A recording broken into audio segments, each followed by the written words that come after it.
जय जिजाऊ, जय शिवराय. शिवराय उदरात असताना राजमाता जिजाऊंना लागलेल्या डोहाळ्यांचे वर्णन कवी परमानंदाने शिवभारतात फार सुंदर असे केलेले आहे.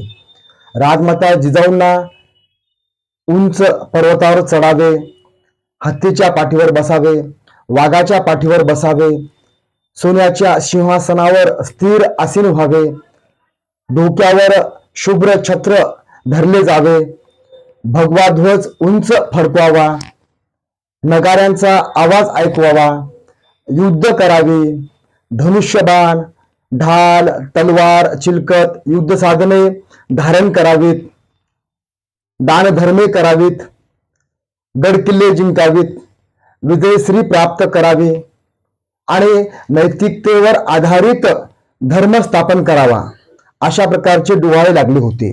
आणि बालशिवबांच्या जन्मानंतर अशाच पद्धतीनं शिवबांवर राजमाता जिजाऊंनी संस्कार केले.